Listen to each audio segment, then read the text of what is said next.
Oh, Carl's in there. Oh, Carl.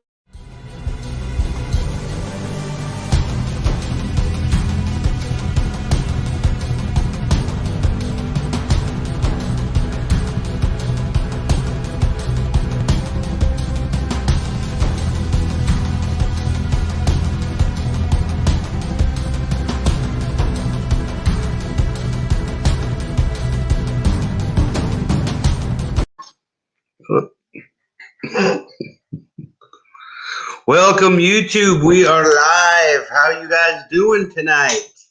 The Bigfoot world. Let's see who we got in there tonight. I want to thank everybody for coming in on the show tonight. Didn't know if we're going to be able to make it. I'm just finding out that my boy has type B flu and ringworm. He's been wrestling for his high school, and I guess I don't know. He must be wrestling some kind of nasty kid. I mean, we take showers constantly. It's weird. All right, let's see who's in there tonight. We got, there he is, the man, Carl Price. Hello. Hey, we might send you a link later, Carl, so just hold on, brother. We got Bigfoot Explorer. Let's see who else we got in there tonight. Miss Joyce Gilman. Hello. How are y'all doing? We got Pat. What's up, Pat and Joe? We got Robert D. Where's Pat and Joe? Pat is Blue-Eyed Northerner. There she is, Blue-Eyed Northerner. Hey, Pat. Look who's in the house. Bigfoot, Michigan, Rob. There he is. Hello, brother. What's up, Rob?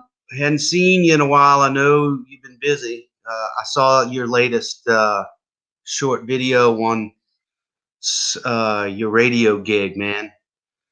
That sounds exciting. Sounds big. Tony's in the house. We Tony Hill. Ann Burr. What's up, Ann Fletch? Where's Tony? Tony is way down. Oh, is he? There he is. There's Crow Creek Cryptid. What's up, Mr. Tony Hill? Heard you've had some issues going on at the house. I saw the footprint. Sci-Fi showed me. It's kind of weird. But what's weirder is she tells me your power went out at an odd time or something. Might have to have you on to discuss all that crazy stuff. Ooh. Oh, let's see. Who else we got in there? Gordon. We got Ruger Ridge. Hello there. Pappy Two Bears. We're waiting for Patrick. I mean, we're not really waiting, but he's supposed to come in sometime soon. Pappy Two Bears, thanks, man. I've also been following your TP build on Facebook. It looks real good. It came out great. Good job. I may not talk to everybody like I used to, but I try to stay in touch with things that y'all are doing as much as I can. Between work, school, homework, 2 kids, wife. Let's see. Joey Sweet. Hello. Thanks for joining us. Kathleen. I wonder where Kathleen's from. Well, tonight we are going to be talking about this right here. We're excited. Wait, here comes the man. What's up, brother? How's it going? Good. And folks, we have Patrick has also joined us here tonight. Welcome, Patrico. We're just doing some introductions, kind of waiting. I just got finished telling everybody, my son is at the doctor. He got diagnosed with flu type B and ringworm. I'm like, how do you get ringworm? And it's like, it's a fungus. And it's from wrestling, like those nasty mats and all that stuff they do, I guess. You know what kills it, right? What? Tell me. You take avocado, cut it, take the 2 halves of avocado and rub them together. No, you rub the avocados together until it makes a foam. It'll make a foam. You take that foam and put it on the ringworm, and it kills it. Yeah, because all they said to do was put Neosporin and stuff all over it. Avocado works. I'm gonna try it. I am going to do that because guess what? I tried the when we got the red bug so bad, and it came back. And you said, "Man, try the bleach in the water, a cup of bleach." It completely helped with the itching. Yeah. I spent enough misery to learn a few antidotes. Yeah, yeah. So tonight I'm about to show the card here. We are going to be talking about the Central Louisiana Recon Mission. We're just going to do some basic discussions, some plans. We're just going to be bouncing and brainstorming things off each other and y'all too. Some of the experiments that we're going to try. A lot of people know about the light sound. Some people don't, but we may do some other things with glow sticks. We'll talk about all that fun. But the last time we went live, I think it was 2 weeks ago now? Yeah, Saturday. 2 weeks ago, we were talking with Bubba. He is a correspondent in Louisiana, and he has an area that he is very adamant about. He's getting a lot of good tracks. He had a sighting there, and well, we don't want to infringe on those spots.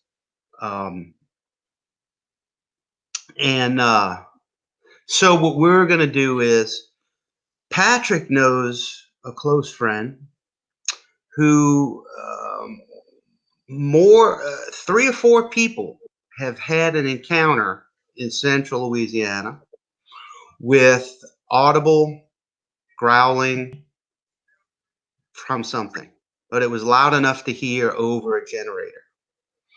So after hearing that, we said, hey, or I did. Once I heard that and found out the exact spot, I went and looked and studied the aerials for about 3 days now. And I was blown away with the area that this happened. Most of the Kisatchie National Forest, state parks, wildlife management areas in central and north Louisiana are primarily pine, upland pine. Now, I'm not talking about like central east. There's a bunch of wildlife management areas that way. Tensas is a lot of hardwood, but centrally located, there's a lot of pine. And this area that we looked at is there's elevation there. The elevation change is massive. Goes from upland to swamp bottomland real quick. And after seeing that, we decided that that's where we should concentrate because it's someplace that we could continually go back. I don't want to be infringing on Bubba's areas because he's got some cool things going on that he's doing himself. So, and we can always check back with Bubba and go a different time to some areas on the outskirts that he has. But after hearing this story and studying the aerials and seeing the habitat diversity there, I think this is going to be a good spot. Patrick, you want to chime in with something? Yeah, I've been playing keyboard commando, looking at all the topography, what's there, the resources, and the relief, and the way the relief works, and the direction that you can use the wind you can be uphill and downwind quite a, at Yeah. least during the winter times, and it's just, it looks inviting. And also having someone that I've known for several years that never mentioned this. I was talking about the area, and that person said, "Oh, I have a story to tell about that." And it's just not mine, but it happened, over a period of about 3.5 hours. Three of us, or no, actually four of them, were grunted at over a period of 3.5 hours, over through that span, Right. going into this area. And the questions that went through my mind was, a deer isn't going to hang out for 3.5 hours grunting and growling at you. A raccoon's not going to do that. It's out of the ordinary for a pig to do that, just to hang there in that area. And if anybody spent any time around a generator that's just droning a single note out for hours at a time, that's irritating. Yeah. Yeah, that's irritating. And if I was close, I would probably come up and growl at you too. So Well, what's cool is, didn't you say that? I know it wasn't that all four of them were in a group and all heard it at once. It was individually throughout the 3 to 4 hours, right? Yeah, they were going to. I'd dub it a hooter. You can call it a latrine if you want. Some kind of area to take care of your personal business out in the woods, away from people, Right. away from the camp. And several of these people, there was a report of a husband walking a wife to the restroom, and the wife was in the latrine, telling her husband, "Quit making that grunting and growling noise." He's standing outside the restroom, going, "I'm not doing it. It's over there." Yeah. It's in the woods. And they heard it over the generator. Yeah, and heard it over the drown. It had to be close. And so, and I'm not saying what it is. I'm just saying that what could it, what is not. What else could it be too? Yeah. What it's not a deer. It's not a hog. It's not a coon. It's not a possum. It's not a bird. What it's not is more important to me than really, because I can't say what it was. I wasn't there. Now, weren't they the only ones there too in that little spot?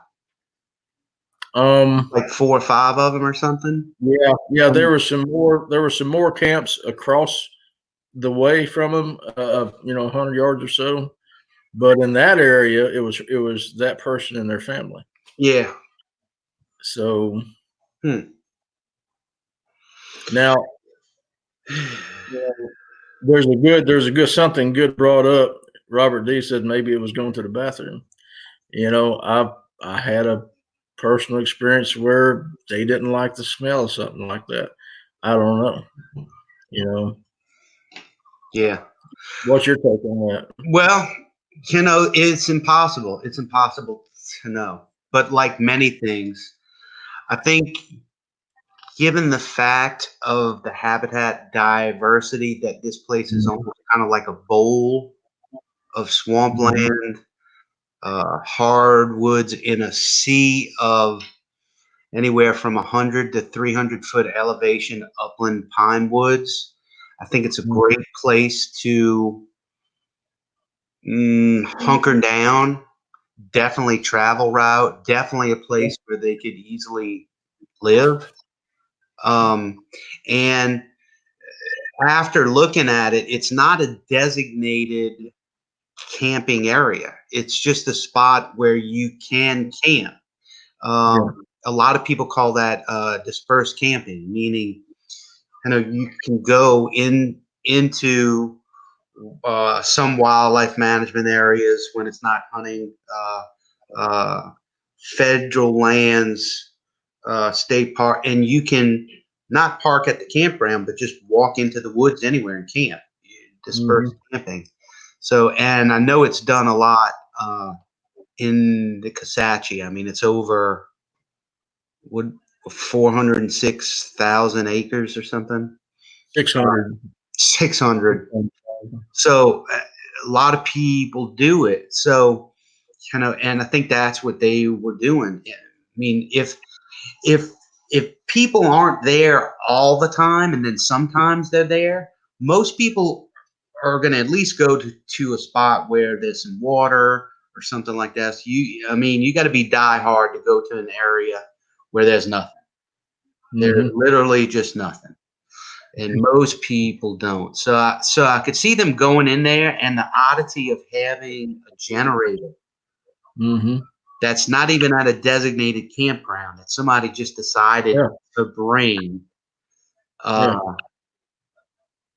mean, like anything else. I live almost a stone's throw from the Mississippi River near the UP Long Bridge. Well, there are times I'm outside smoking, I'm outside doing the lawn, and you can hear those barges moving things just nail. Well, I mean, I'm wanting to know what it is. I get up, I go look, what's going on. You hear something odd around your house. Why wouldn't they do that? Well, it goes back to their concerns about their little world. You know, when you do something in the area that's not normally done, then you're going to get attention, you know. And I'm sure, you know, if this is what we're thinking it is, they've been, you know, whoever goes to this area and camps and recreates has been watched for a long time. You know, a lot of hunters are watched too. But like I said many times, you go, you know, a human puts his, you know, head down. He does a particular activity in a particular area, and then he leaves. Right. And that. And they observe that enough until, well, okay, you know, my little world's safe. If someone pulls up and they get out and they go down here fishing, I don't have to freak out as an animal because I know they're going to leave too. Yeah. You know, now if you drag out a aggravating, irritating, you know, long droning thing that and set it, you know, there was 2 long extension cords. So I'm thinking 200 feet out into the area. Yeah, so there's quite a distance away. Yeah, so you drag something 200 feet out into these woods and turn it on, and it's sitting there just going, wah, you know. Yeah, you're probably going to get, you know, some attention, but it's hard to, it's not hard to fathom. It's just amazing that you would have 4 different people hear the vocalizations out there and not put 2 and 2 together. Right. You know, that's kind of, you know, and they were questioning. They said, you know, this person that I talked to said, I would like to know what it was because I know it wasn't anything because I hunt, I fish. It was not any animal that I know of, and I'd like to know what it was, you know. Did they say how many times it did that? I mean, at least like 4 times, or was it? It did it 3 times to her, to the volunteer that's going with us on this expedition. Yeah. It did it 3 times to her while she was in the hooter. So that's 3 times to her. So you know, and the mom and the dad heard it. Yeah, the mom and dad heard it, and the mom said, "Would you please quit making those noises?" So those are plural. So there could, you know, there was, you know, at least 5 times they've heard it, maybe. Yeah, at least. Well, you know, I've also got a theory too, and hey, it's just a theory. And you know, the only place I can draw from is hunting and being in the woods hunting. And hunting in the South for deer or turkey is different than going to the Midwest. Different than going out west. And it seems like, you know, here in the South, especially Louisiana, Mississippi, Alabama, it seems like, you know, the more we encroach on into the rurals, the more things get spread out. But I used to be fascinated by hunting articles, and I used to seek them out. I still save. I've got old magazines from years ago that I saved based off of this topic, and it was hunting wildlife in and near woodland rural homes or farms. we've all seen that Real Tree or Marcio kind of show. They're at an old farmhouse. They go up at, those are old woodlets. Here in the South, that's being, it's starting to go away because our fields are starting to be replanted into pine. But back in the late 80s and 90s, when I did a little bit of deer hunting and that, I used to seek these articles out about hunting these elusive whitetail and wildlife in general that love to stay in and around rural woodlets and homes just for having safety.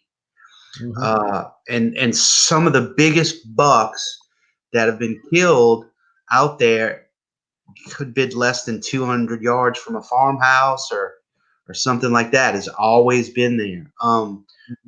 I have a theory that as much as I think the out west Sasquatch are in the deep, deep woods where man just does not go, I also believe here in the South, it's easy for them to get lost in a place like the Honey Island Swamp, even the Kasashie National Forest. But my theory is, I feel like they like to. They may have. Humans may be some form of attraction, whether it's to keep an eye on us, to make sure we're not infringing. Maybe we amuse them. How else can you determine all of these sightings that we have in the United States based off people not really being deep in the heart of some contiguous woodland? Most of them are going down the road. Some of them are hiking. It's that or the other. It's rural areas with woodlands in it. Why is that? Is there some sort of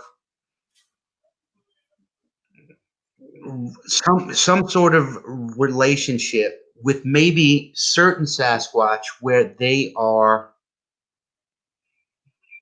amused with us in some sort of way, attracted, or want to watch us or observe us? And in that sense, I always tend to look for areas. This place that we're looking at is in the middle of nowhere, but there are several private land holdings that are in and near it. I've studied the hell out of it for 3 days, and I don't see any structures. They might be a shed on one place. So perhaps this is either places that are being hunted, or there is a lot of rich family history in that area of the state, and people just keep land to keep land in the family. But there's some sort of human activity, whether it be some form of recreation, people that go out there and tend to their private lands, whether they're cutting their trees, hay baling, cutting hay, fruit plots, working, going to check on fences. It just seems to me that in a lot of encounters, like, look at Carl Price. He's the perfect guy for the South. He lives in Alabama, lives at a dead-end road that just goes back to contiguous hundreds of acres, right? And we've been trying to get him on again, but he's most recently had something slapping on the shutters. He even sent me pictures of the marks of the shutters. It's like, I didn't make this. They were beating on the shutters. He tried to take a picture of where they were standing. The grass was kind of down. You can't really tell, but I've met Carl, and he's an honest, hardworking man, and something's fooling around with it. Well, it's the same type deal. He lives in the rurals. He works with his sheep and his goats, or whatever it was. He tends to his goats. Loves his goats, I bet he does. he plants stuff out there, and these creatures, for some reason, why stay right there if they can travel way away from man and just live away? My take on that, and it's all it's there to me. There's a whole list of reasons for this to happen. First off, I think part of it could be pushback. Yeah. I think they could be pushing back, saying you're taking land. Yeah, and that's true. Like in the most case in Florida, that I think I know that's happening in Florida area. Yeah. So it could be pushback. It could be just intimidation and harassment. For what reasoning though? Like to really scare us off to get us out, or are they just playing around? It could be both. Yeah, it really could be both. I mean, it could be a myriad of issues. It could be that the landowner is doing something or going somewhere that they don't like him doing, or it could be, it could be a lot of things. But as far as the harassment, I think slapping your house is harassment. Yeah. I think that they don't like you doing things in their area that you're doing. That's my own take on it. And I'm not saying that in every case. I think that is most likely in some cases. Yeah, but I need to talk to Carl because I don't think he always lived in that house. Wasn't that his mom's and his dad's? No, I don't think so. I don't know. He's in the room. Yeah, I don't know if it's an issue where they've lived in that house his whole life. No, I think he just moved there. Yeah, see, I thought that too. Yeah. He wasn't there for maybe 5 years or something. Yeah, something like that. I don't know, Carl. If we're screwing it up, just let us know. But still, it's almost like now. He also talks. He has a good friend,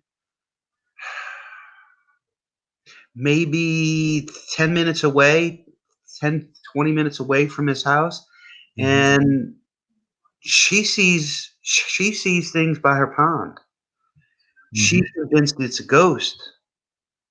And she had strange things happening in the same woods, just 10 minutes away. So, and he's dying for us to go. I think sometime we may actually go because I think it's I think I did it at 4.5 hour drive too. It might be a good.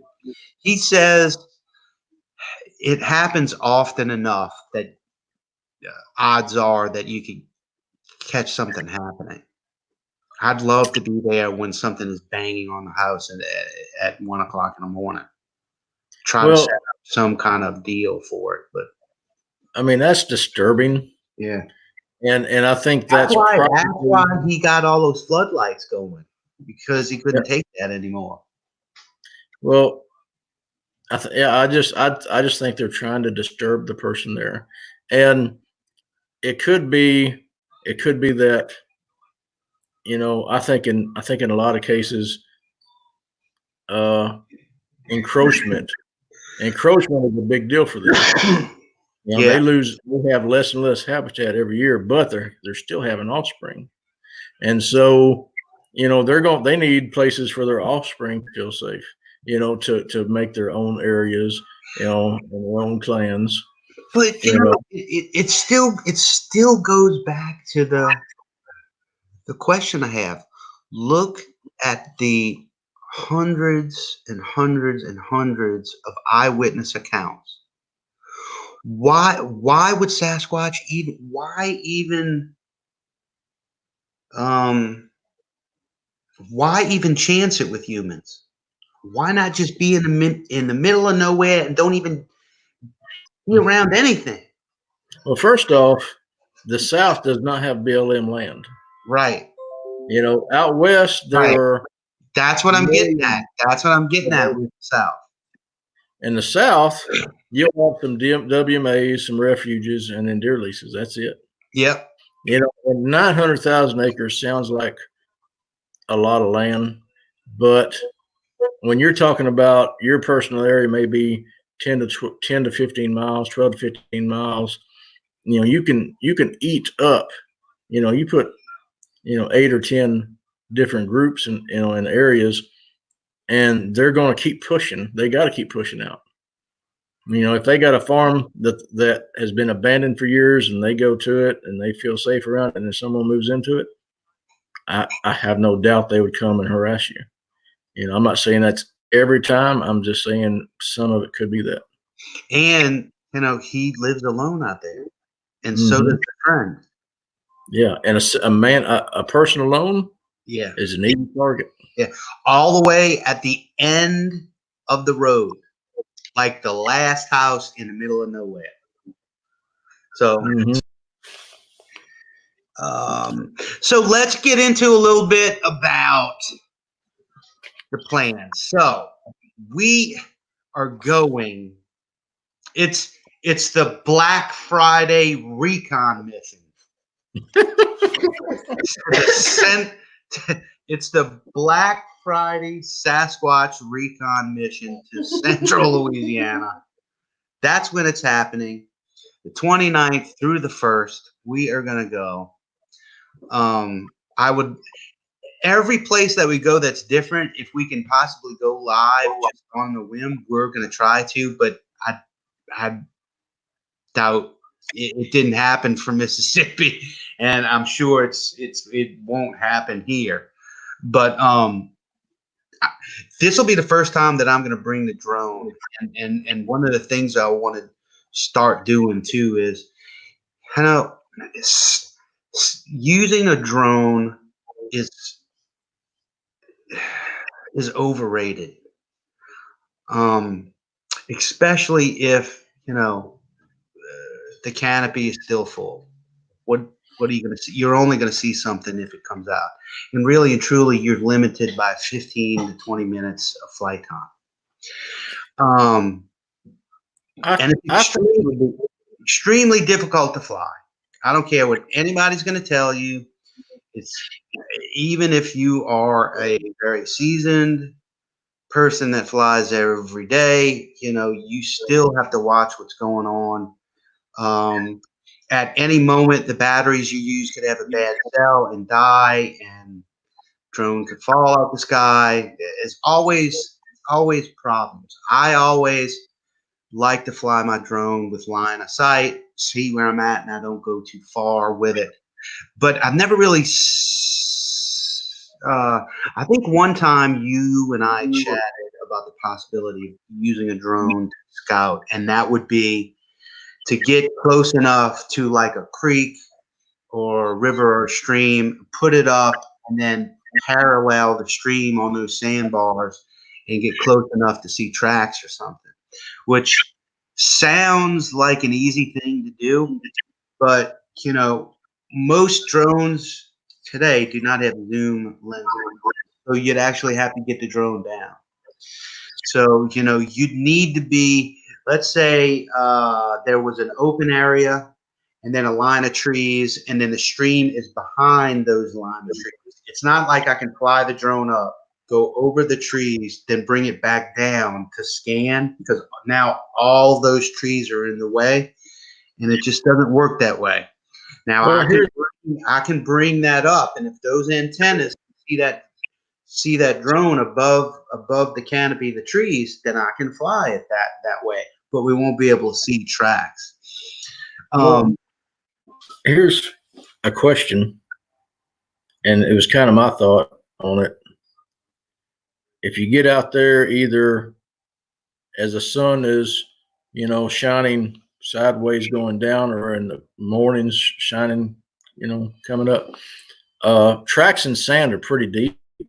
And if you could get up above, if you know what your canopy is, and get another 50, 100 foot above that, you probably pick out some target areas for ground recon. Well, yeah, and it all has to do with elevation too. If there's a massive 300-foot ridge and I'm flying down on something, but really, truly, you should always fly line of sight. And I would try to penetrate the woods, get to the creek on the edge, and then fly it where I can always have a good clear line and use the drone to go lower and cover more ground than we could in the amount of time that drone did going further down. That's where I see it as a good tool. I also see it as a good tool in this particular area that you and I that I showed you, this bowl area where there's some swampy areas and a lot of hardwoods.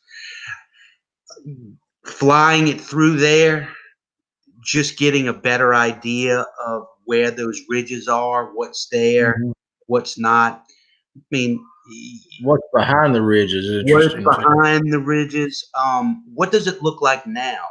How often does it flood? Is it completely dry now, but come the spring, it's going to be, massive lake? All these things are stuff to look at. Of course, once you're on the ground, those are things that aerial photos, Google Maps, Google Earth can't show you. You can go into an area and look at all the debris that's jammed up about 3 foot up in like a cypress gum forest. You say, well, how did all that slash get in there? Well, you know how it got in there? Usually, if you look even more, you'll find a water line that's up. That water line got up. All the debris, when the water started going down, all the trees were natural barriers, and all the branches get stuck on them coming back out, and you get these massive nest-looking things that are up anywhere from 1 foot to 3 foot up on these trees. And that's how they got there, from the receding of the floods. Oh, yeah. But and that's something that aerial photographs can't show. One thing I was impressed with is people, when you're doing your aerial studying, aerial interpretation, start looking at the shadows of the trees. The longer the shadows, the higher the elevation or the actual trees themselves. See, I loved it when the Farm Service Agency, the FSA and the FDA and the Forest Service, they used to shoot all aerial photography. Of course, it was the film days, but they shot it on infrared. Let me find an example of that real quick.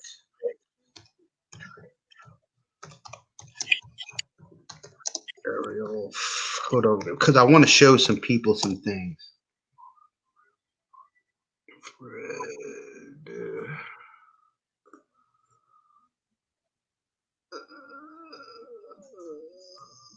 Here's a good one. Here's a real good one. Oh, that's colorful. Huh? Yeah. So let's see if we can. Yeah. So let's go ahead and share this. These are some of the, and I still look for infrared if I can find it, but they're not shooting infrared anymore. They're doing, and they also used to shoot during leaf off, which was during the winter. Well, everything's going to these huger companies like Google and Leica, Bing, and they're shooting all this stuff. Well, you're not going to find that infrared aerial stuff anymore unless it is an actual client need. Is this it? Yeah. So check this out. What's cool about this is how aerials used to be.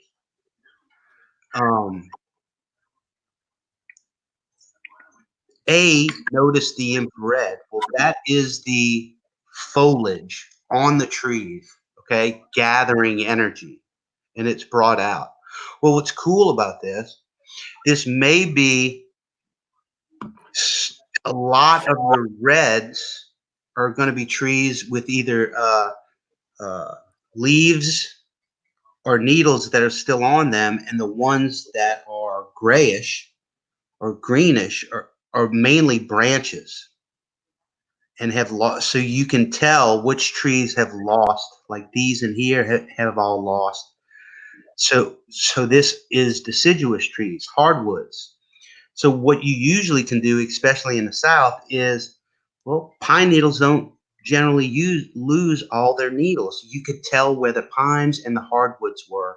And then you could also tell wherever the hardwoods were in a pine stand, there was usually a creek or a stream. That's how we did it back in the day.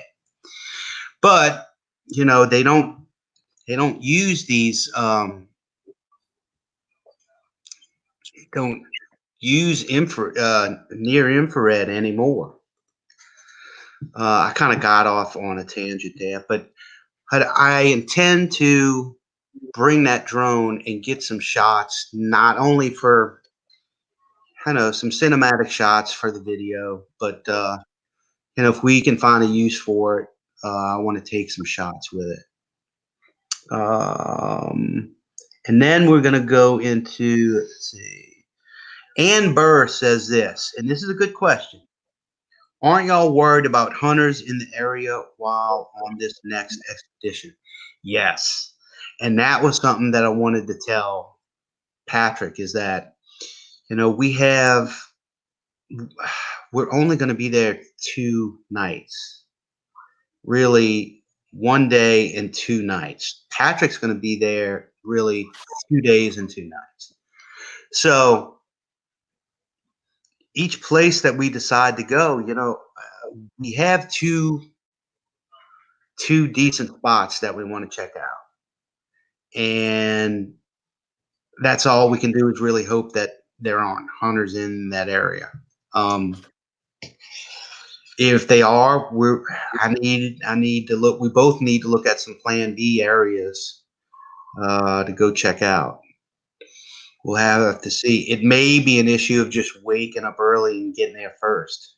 Because usually when you're hunting, if you see a vehicle somewhere, well, usually if you're a respectful hunter, you just drive on and find another place. But well, this area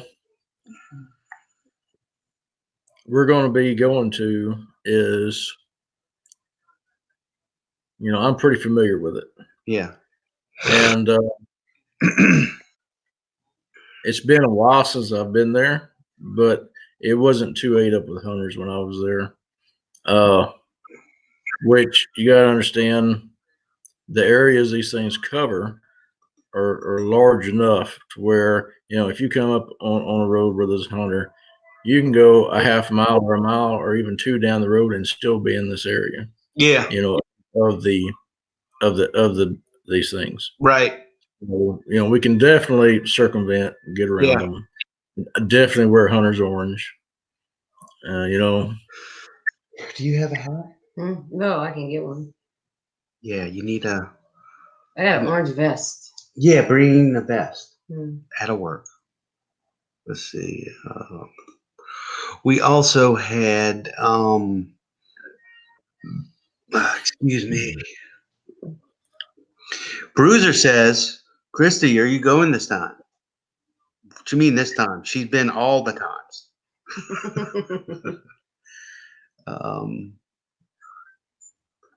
So let's get into, yes, we are mindful of the hunters, just like anything else. You can either sit there and say, oh man, they took my spot, or do something about it. That's what we're going to do.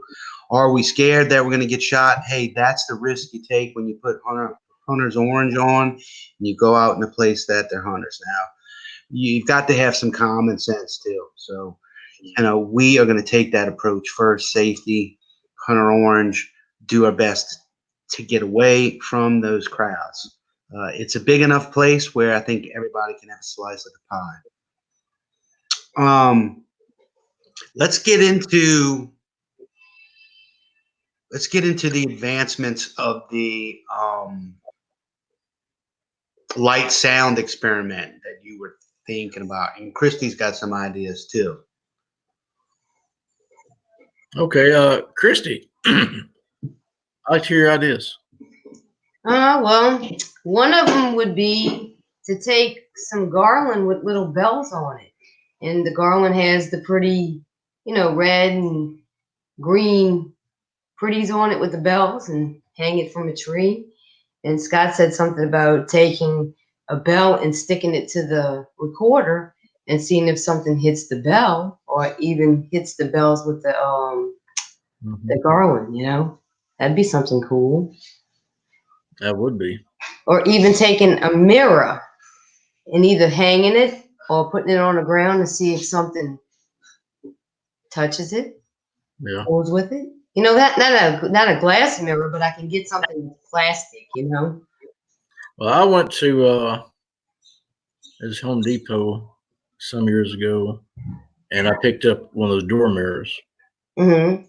They go on your door full length, and I had it leaned up against a tree with a LED light shining. I had it stuck in the ground, shining into the mirror. Really? And I that was a night that I didn't get anything to come into it. I'm not sure what happened, but that was an experiment I did because of the research. It's a research of self-awareness for primates is what it is.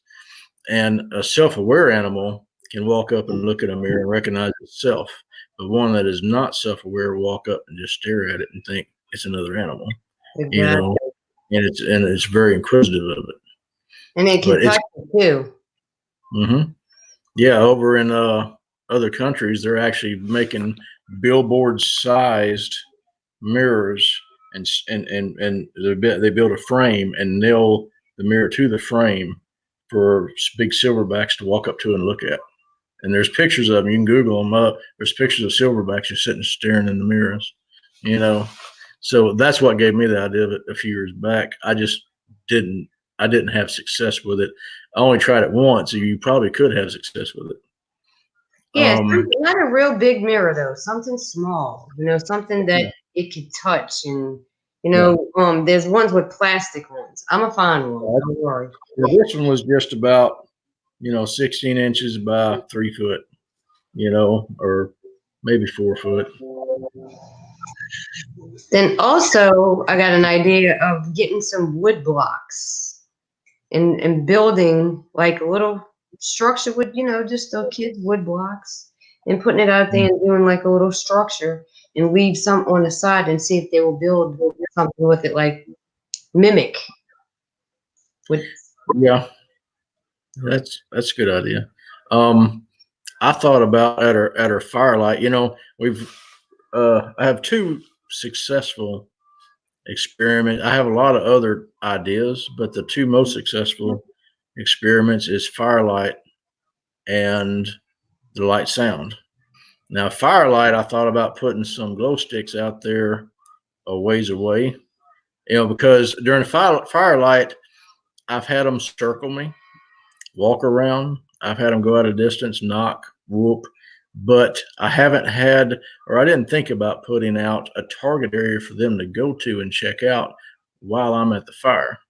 And so if we hung a glow stick up, maybe, tape it to a tree or tape it to where they can take it off the tree. Wouldn't it be cool to sit there at a firelight, knock, and see your glow stick take off running? That would be awesome. That would be awesome. Yeah. Be like, did you see that? Yeah. And so as far as light sound goes, it's it really came out as an experiment to see, because you're told, they don't like light, and all this. But in Mississippi, we proved that they will come right up. They will come. I think they'll sit back and study it for a while. It's kind of like, if people talk about, breaking an animal, breaking horses, or, breaking a dog from pooping in the house. You don't really break them. You desensitize them to what your needs are, and they do what you need them to do. Exactly.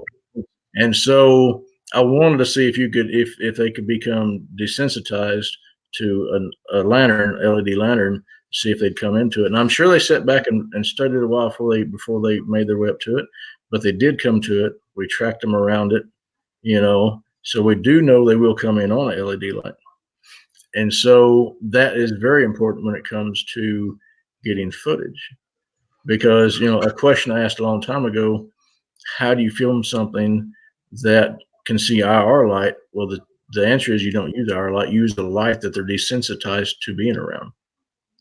And so if you can get them desensitized to come into a light and checking out what's there because you're not there in it, you know, you could, you know, one can take advantage of that. They really could. So I'm going to try to do something without IR light. Well, also they got these little rubber balls that have you hit them and they blink. Or you can buy one that keeps constantly blinking. You know, take the little light out of it and put those in like a Ziploc bag and maybe tape it with something to where they go touch it. Maybe the hair can stick to it. They can figure out with the Ziploc bag, you know what I'm saying? Either leave fingerprints or I guess we could do something like that. Well, see, I thought about that.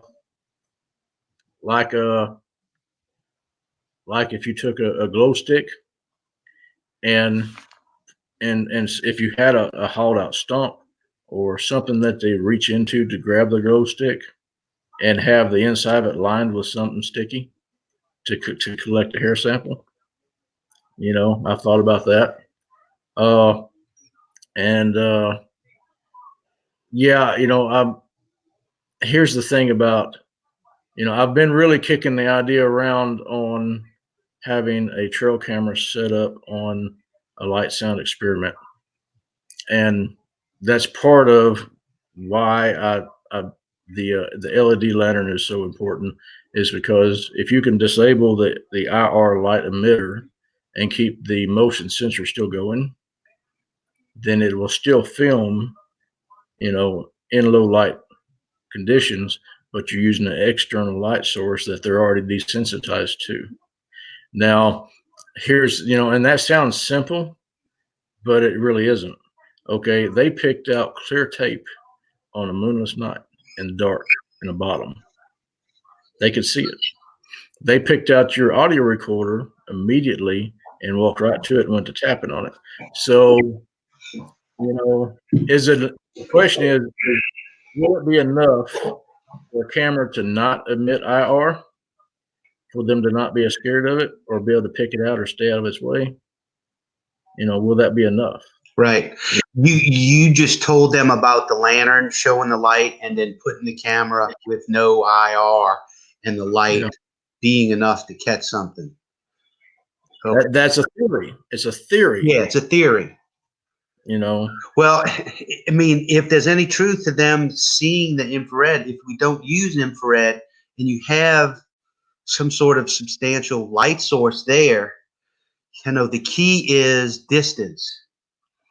And there's two distances you got to think of, and that is, what is the outermost furthest away that light will light something up, and then how far to place the camera just with a standard camera shot. But hey, yeah, I mean, it's definitely a theory. I've never seen anybody. I'm trying to think. I think Hiking with Sasquatch Outlaw does something like that. We might need to get him on here one night to see what he does, because I don't think he uses infrared, but he's using a cell phone. I think he does. He uses a cell phone to record his video, right? And he's got a huge card in it, right? And then he's got these big batteries that are in a Tupperware bin. He's got a shelf, and that's what runs the camera all night. And then I think he has these battery operated motion lights. I know these things you can I guess there's 3M commercial industrial adhesive, and you can put those up on your house just with regular batteries. That might be something to think about too. You know, you leave the radio going and have one of these battery operated lights, like maybe on a tree on the opposite side of where the camera is. Well, here's the thing. You have to be able to get them to study the light, study around the light, and become desensitized to it to where they'll walk into it. Yeah. I think anything that flashes at them, and I think they'll Yeah, that's true. I agree with that. It's kind of like I wish we could get either like a red, green, or a blue light instead of it just being white. Like a light source that they're not used to seeing. I mean, they see daylight balanced, orange lights, white lights. They see that all the time, but something strange that's red or green coming from the ground with the radio going, that just might be enough to entice them just to walk on that flat area, Well, see, I thought about that too. Put a glow stick in there with the lamp, or where a glow stick where they can see the color of it right there beside the light sound. Yeah. And they may want it. They may pick it up, And does anybody in the chat have some ideas? See, we're just thinking of glow sticks, right? You crack them and they go. They last for, I have no idea how long they last for because I've never done that experiment. Usually we buy them for the kids at Halloween. They're good for 2 or 3 hours outside. You bring them home. Play with them in the bed. You find them a day or two later on the ground, and of course they're not glowing. But is there any other sort of?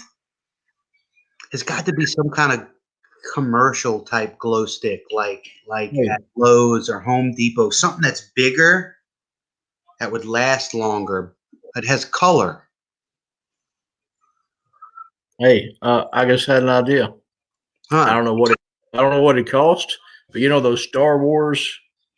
Oh, Green. Oh my God, you got an idea. Hold on. You can rig batteries up to it, C batteries or whatever. You could have you a 4-foot glow stick.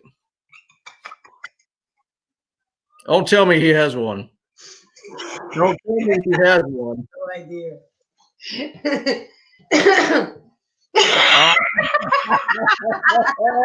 There you go. There you go. Yeah. Yeah. Oh, wait! It's making noise though too.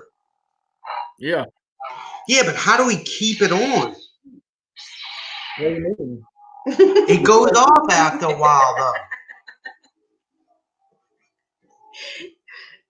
I don't know. We'd have to have one that stays on. Good idea. I guarantee you they haven't seen one of these. Yeah, exactly.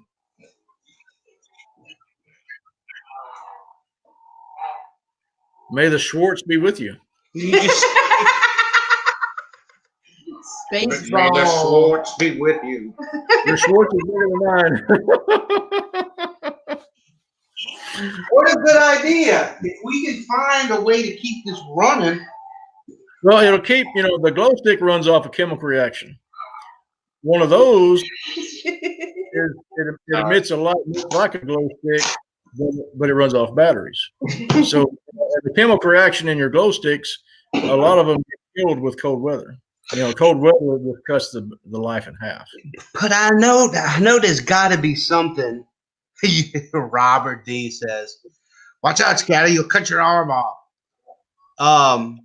There's got to be. I'm gonna go to Home Depot and just go look around for like stuff on job sites. I'm gonna Google up lightsaber. I might come down there with one. I'm serious. That's a damn good idea. Because, you could bury this part in the ground. But the only bad thing is, see, they used to make them where, what the hell is this? They used to make them where they just had a switch. And you just turn the switch on, and the light would stay on.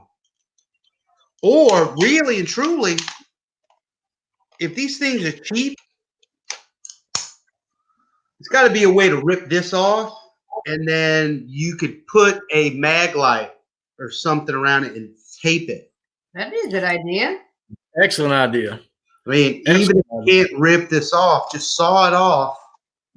Put the the mag light, because the diameter looks almost. Hey, you know those little LED lights I bought for $1 will fit in there, and they'll last for like 2 days.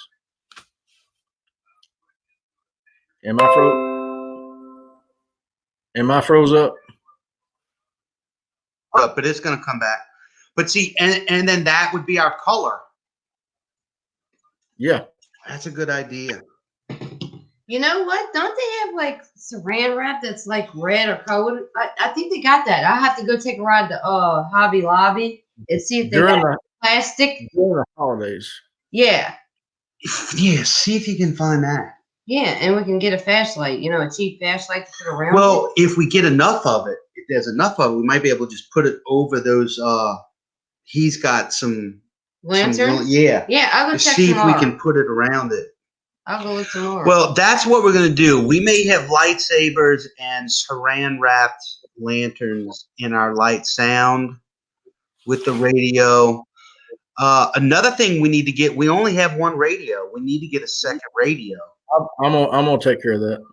Okay, because I only have my 2 recorders, and I want to leave those each at each spot, so at least we'll have 2 light sounds going with recorders. Robert D said get a laser pointer. Well, the only thing about a laser pointer is they're so fine. If they're not hitting anything, they can't really see it. What about if you rub grease on the inside of one of those tubes? If it would, kind of like an emulsion. If it would, just a greasy film, see if it wouldn't. I'm so like tired, a rainbow or something. Yeah. I'm so tired. I can't think of the word a diffuser. Yeah. Hey, there's also. Oh, look what Boots on the Ground says. Hobby Lobby has it for the gift baskets. Yes. Thank you. Thank you, Barb. We have a Hobby Lobby, and is Michael still there? Mm-hmm. Michael's is still there too. I have an idea too. There's a stuffed animal that repeats and mimics everything you say. Like if you go hee hee hee, he goes hee hee hee hee. You know what I see happening? I don't know if I want to hear it. You and I are going to have a lightsaber. Kylo, you're here again. I'm going to have to find a big one. I got the blue one. This is Luke's original. I'll get red. You're in trouble. He has special powers. God, I am not your father. You turn. Yeah, this bruiser bites. Yeah, if put a GPS on something so if they take it. Yeah, that's a possibility too, but you've got to have one of the best things that I've heard of that's actually has been done and they continue to do it is with the Northern Wood Ape Conservancy. They don't put a lot of visual stuff out on YouTube, but they do, and they are a pro kill group. But hey, I can still garner information how to and educate myself on some of the things that they do. They literally made like these string traps with the old style radio trackers, because these radio trackers, they still make them. They're like the size of a piece of gum for some birds, like for a crow or something. If you want to study a crow or a duck or a goose, they have these real small radio. And what they did is that, I think they dipped that into like Vaseline or something, and they would hang that up on these strings in these areas and make a triangle. And look, if it happens to walk through the area and it gets on them, it gets wrapped up in their fur, it may be old technology, but you sit there with that thing and you can track it and try to get close to it. And for as long as the power will stay with that little thing, you got to have people around you to go in and try to corner this thing. And that's what they're trying to do. If anybody wants to listen to it, I think you can go to like Podbean or any popular podcast presenting site and look up the Northern Wood Ape Conservancy and listen to what they've actually done. I mean, they have some smart guys that are there. Hey, North said get some LED thumbtacks. They sell them on Amazon. That would be a good idea. Like glow-in-the-dark thumbtacks. Put them in a tree. LED or glow in the dark? LED thumbtacks. All right, LED is not glow in the dark. It's powered by a battery, which would be a good idea. Yeah. What is it? Is it LED or glow-in-the-dark? I think they make both now. Yeah. I know they make the glow in the dark or the reflective ones, but I didn't know they were doing like the Oh, that's a good idea. Look what Tony said. Hang bait in a briar thicket, hair sample. That's a good idea, Tony. Hang bait in a briar. He's talking about. Well, we got Christy. Oh no, I am not bait. Sorry, I am not a walking piece of meat. They like. I'll tell you what. If anybody knows what Devil's Walking Stick is, if we can find a mess of that, then I'll put some bait in there, and we guarantee it. If we're in an area where Sasquatch is, and he walks in there to get that bait, he's gonna get stuck with Devil's Walking Stick because I've got stabbed. I know where a bunch are. Huh? I know where a bunch is in Arkansas. I tell you what. There's a place in Alabama that we cruised for forestry. There was a tree. It had to be 5 inches in diameter, and some of those thorns came off of it. I swear, it was at least 4 to 5 inches. I mean, it could have stabbed into your body. It would have went through your arm. Easy. Well, they used them. They used them a lot. They used them a lot in the old days building cabins because they didn't rot. Right. The locust trees. Yep. But as far as someone wanting to kill one to prove to science they exist, here's the flip side of that coin. How about we put together a habitat, 100 acres with a smorgasbord of apple trees and a vineyard even. That'd be a good idea. Pear trees. Persimmon, apple.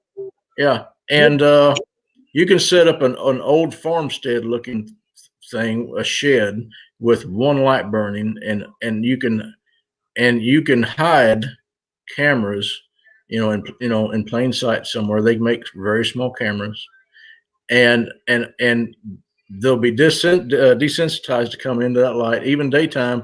Even fence it off, keep everybody out of there. It may take a year or two, but if you can have a family move into that, you could have your own Squatch channel where you could feed from it. 24-hour deal going all the time, and you wouldn't have to kill one. You could just watch and do a study, and really, if I had the money, that's what I would do. Yeah, and what's crazy is you never see a stand of apple trees.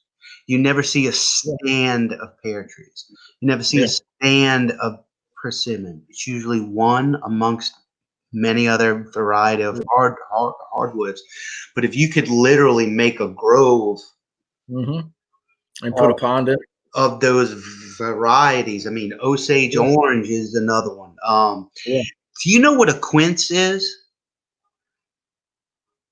I've heard of one. I don't think I've ever had one. Logging friend of mine in Purvis, he's got these quince trees that are all over the place.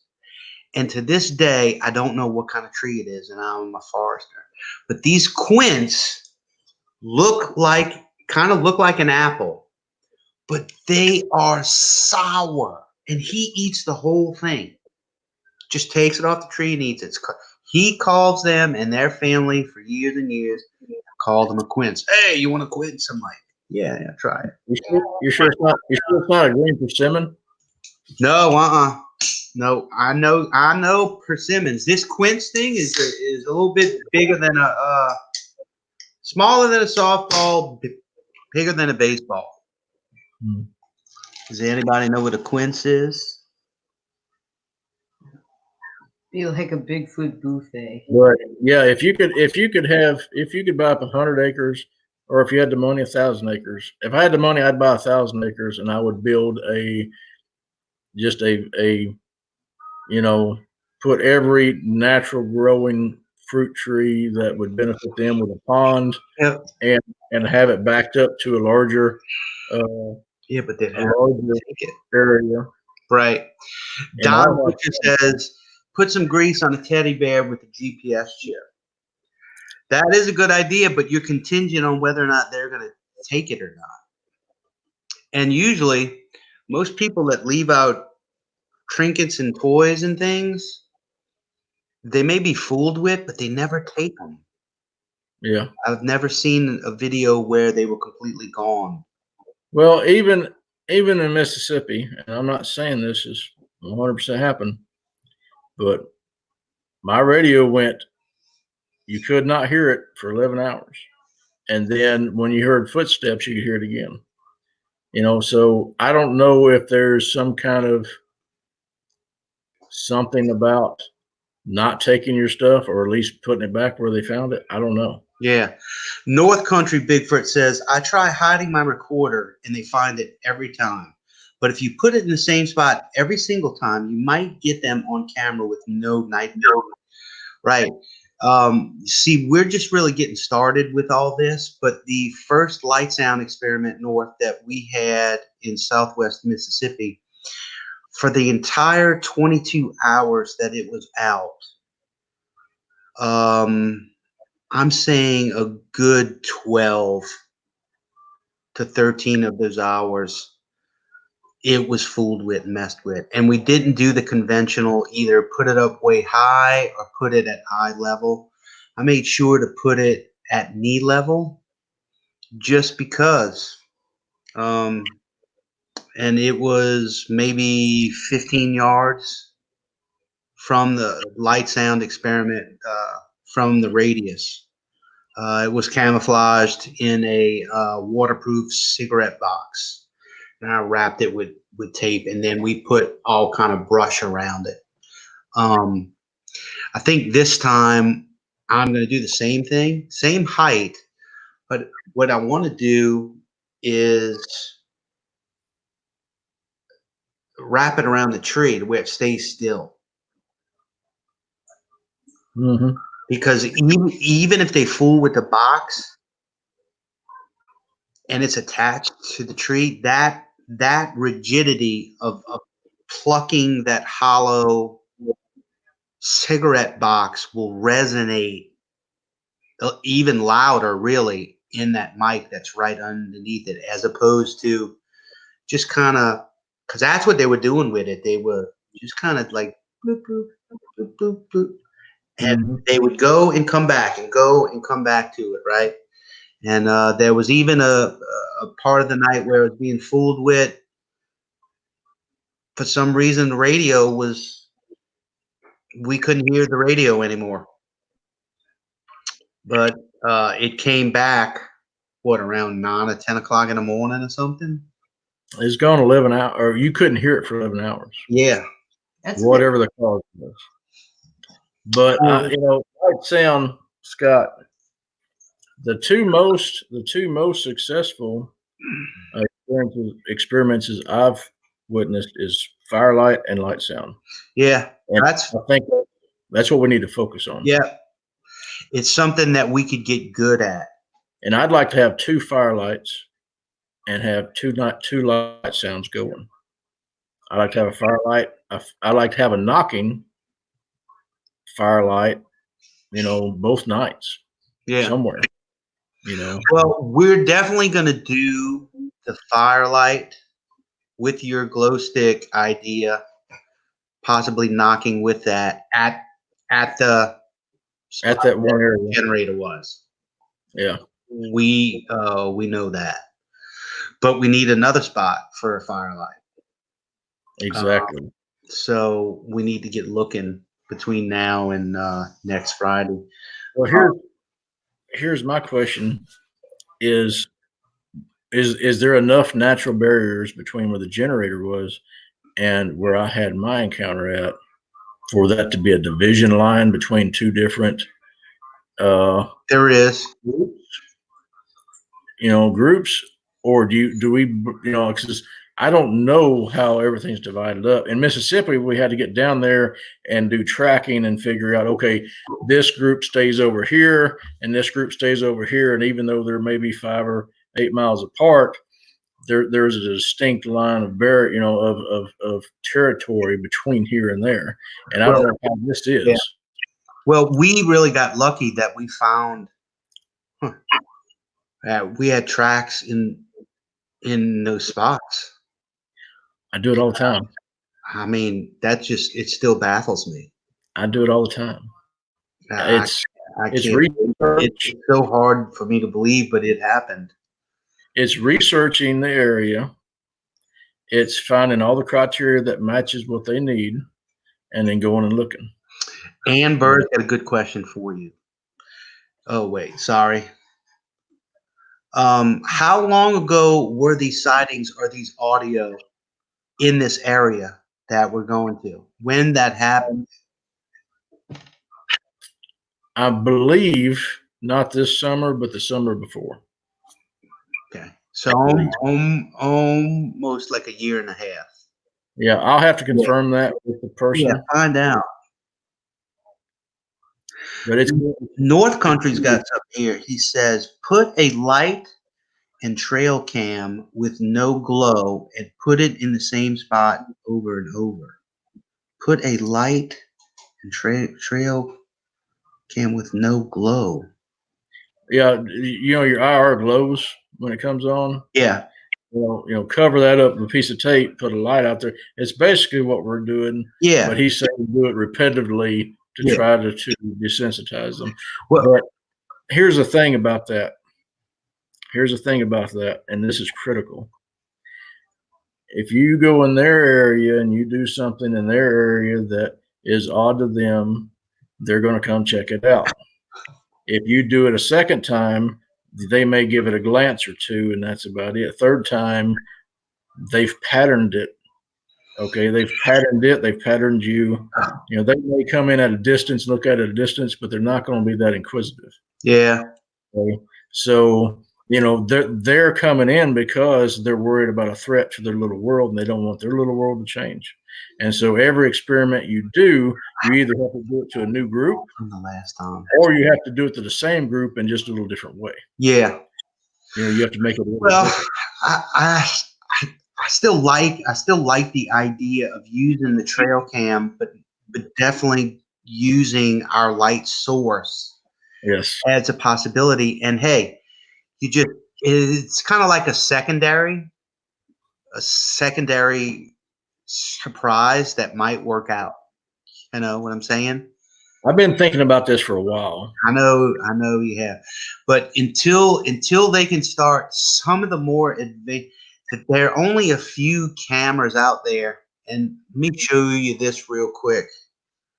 This camera is one of the newer trail cameras. In fact, I couldn't even find many reviews on this at all. I'm just going to go to Academy and see. Yeah, I know. But this camera has, and it's one of the only ones that I've seen that advertise. Watch this. It's called the Owlizer Z1. And of course, I'm sure it costs an arm and a leg. There's no prices on it that I see of yet. It's 4G Wi-Fi hotspot, solar power charge, real-time online pictures with the app, blah, blah, blah. But wait, where's the there's a couple of those out. Look what this says right here. Super night vision, 940 nanometers of infrared LED lighting sets more clear in dark environment. Invisible for the animal. So there is, most IR that's out there right now is not bright. it's a small glowing diode inside of it. This is totally invisible. Well, here's my question. What are those animals looking at if it's totally invisible? Right.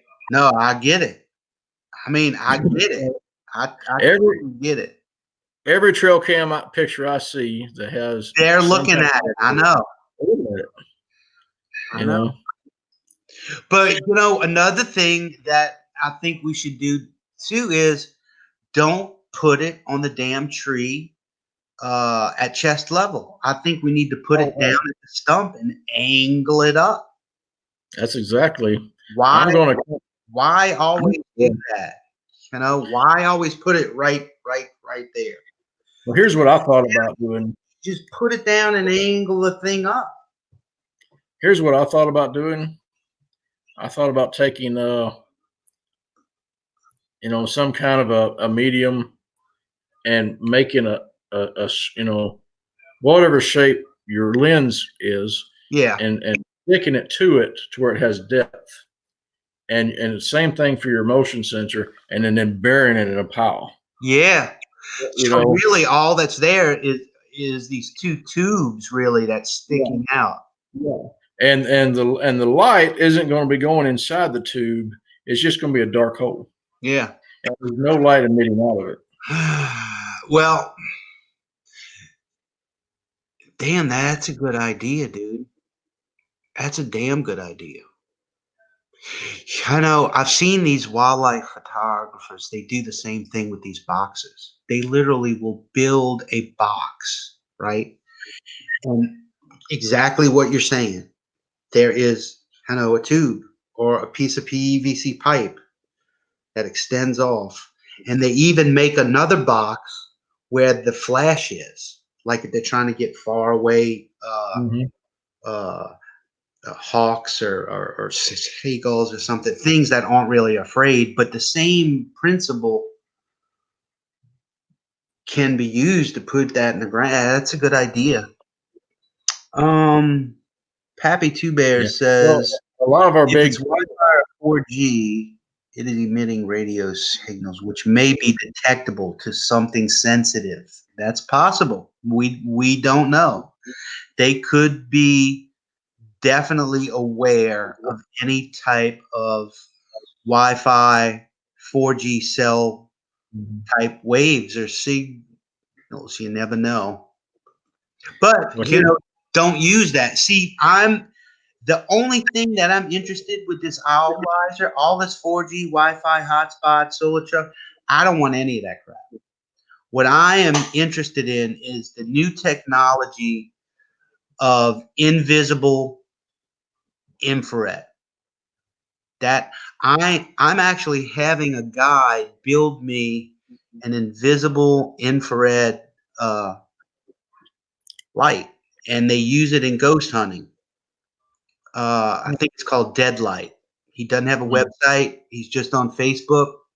It's called Deadlight. It's so popular that there is a 6-month waiting list to get one of these lights. Now they're not cheap either. The one I'm getting is going to have white light and the invisible infrared light up to almost 70 to 80 yards. That's pretty damn good. Well, I mean, it could be. I mean, it could be. Theory, But supposedly in the spring, mine's going to be ready. Boots on the Ground with Barb says Christie Hobby Lobby has the battery operated Christmas lights as well. That's good to know. Someone said too. Someone says give Big Sam a phone and FaceTime.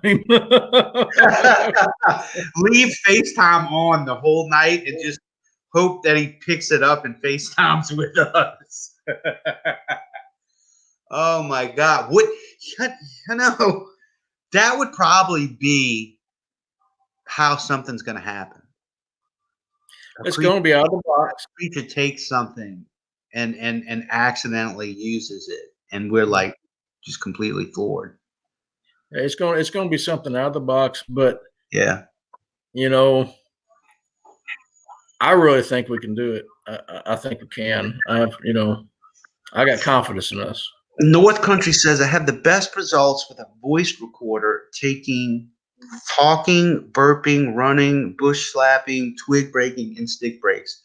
We have noticed this. He's also got a video of him and his sister. Who, North? North. Okay. Going out, and his sister was standing by some bushes, and you can actually hear the breathing. And it was. Does he have a YouTube channel? Yes, he does. Well, we got to check that out. North, thank you, my friend. But we have like 2 really good walking up footfalls, coming from a distance, getting closer, and then it hits a real good branch and just snaps. And then, I don't know, seconds after, they're fooling with the recorder again. My son's called me real quick. He's sick. I got to take this. Go ahead. Yeah. Hey, buddy.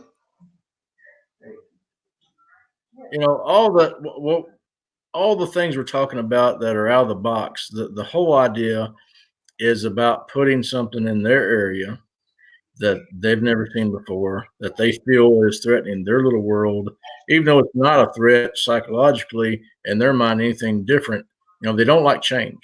So anything different changes, and they got to come in and investigate and make sure that no change is going to happen. And so that's why on orthodox, things can work out, especially if you're investigating the same area, because once they did, kind of like if you're going in the woods, just like a regular hunter, and they watch you and they determine that you're not going to change anything in their little world. You can go in the woods the rest of your life hunting and doing what you do, and you'll never hear one, never see one.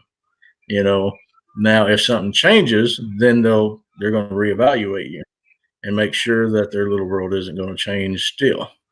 So all the out of the box or unorthodox ideas is it's important when you're doing the same thing to the same group. Light sound can be done once or twice to the same group, and then you better change it, because your results are going to change. I'm doing a correction. It wasn't he was breathing. He was actually sniffing North's sister. It was. Ooh. I'm sorry, not breathing. That's a creepy sound to hear one go. That's a creepy sound. Hear it in the video. I'm sorry, North. They're loud. They'll make the hair stand up on you. Hey, North, send it back to me on Messenger and let me know the video and what timestamp it was again. If you could, please. Yeah, because I'll watch it too and start checking out some new videos. Hey, Amber has a good idea. Who? Oh yeah. Ann says, what about setting up a Ring doorbell camera? The only bad thing about that is you have to have Wi-Fi. You literally, now you might be able to set up a phone with a Bluetooth speaker with the battery that keeps the phone running. And then if there's a way to hook Ring up to your Wi-Fi hotspot of your phone, wow. Talking through it remotely to see what it catches. What a great idea. I bet you could use your damn phone as a hotspot. The damn Sasquatch go touching the damn. Hey, look, the data charge might be rough. Oh, it'd be rough. Put it on video, hype. Yeah. What about one of those prepaid cell phones with the Wi-Fi? Nah, it's not. I doubt it. It'd have to be a smartphone, prepaid phone. And it's got to be someplace where you get cell data. And a lot of people don't have cell data in the middle of nowhere. And no, I love that. Somebody's going to come up with something. I actually have a Wi-Fi spy camera, but you have to be in the area to watch it right. Yeah, that's kind of what we're saying now. Happy says the sniffing happened to my brother outside his bedroom window one night. Oh God. I need a break. I'll be right back. It's 10 o'clock. I think, do you just want to break, or do you want to, get out? If you want to keep going, I got to take a break. Okay. It's up to you. Okay, up to you. I think we can go for a little longer. Okay. I'm off tomorrow. Go break. All right, I'll be right back.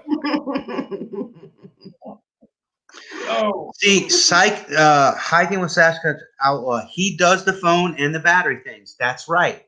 But like Ann was saying, what if we take the next step?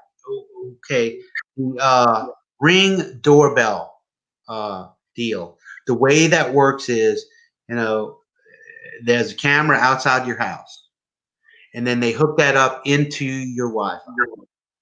Okay, so whenever you come in, you get a notification on your phone. It's a little video that shows you who's coming in. Okay, so what do you need? You could have half of the equation with what Hiking with Sasquatch Outlaw does, but you need a power source for the Ring camera, and then you need Wi-Fi, which you may be able to use your cell data from the phone as a hotspot to link up the Ring, but I think the connections are the problem. Meaning, I think the camera itself runs into probably a router. So it's an Ethernet type of pin. The larger, your landline that you plug in to the back of your desktop computers or your laptop. I think that's the pin that cycles through, goes to your router in order to get the Wi-Fi signal and be on the network and all that kind of stuff. But it'd be cool to think there's got to be a way to do it. Matt, Avon lady will probably turn up, or a Tupperware party. Matt is crazy. I was thinking if you did it where you could talk, but not actually be there and film. Yeah. Kind of like an audio version only of Ring. Kind of like an audio only deal. That would be cool. Look what it hasn't come on. SoCal had put something on here. Who? SoCal. Oh, this one, the Hiking Sasquatch Outlaw. No. Oh, it just hadn't come up yet. Yeah, yours. How about we tie Scott to a tree with his camera? Hey, Yeah, I might take one for the team and do that. I'm gonna get some ribs and hang from you. Hey, I'm dead serious. Mm-hmm. Look what he said. Okay. SoCal Farce Ninjas SRG says 2 cell phones, a Halo battery with 1 phone in the woods. Call the cell in the woods and put it on speaker for FaceTime. So 2 cell phones. You got your battery for both cell phones with 1 phone in the woods. Call the cell in the woods and put it on speaker or FaceTime. Yeah, but you'd have to stay up all night just talking to the screen. Oh my God! Wrap him with bacon. Radio. Why not radio? I'd have bacon I'd have ass bacon. I just strap it all over my nude body and just wait for him to come. I wouldn't waste the bacon on you. That's TMI's. What? TMI. What the hell is that? Too much information. I know what it is. Hey, y'all went that route. I just ended it. I'll man the phone back of the truck. That's fine. Hey, I'm willing if we can get it. Hey, unorthodox methods.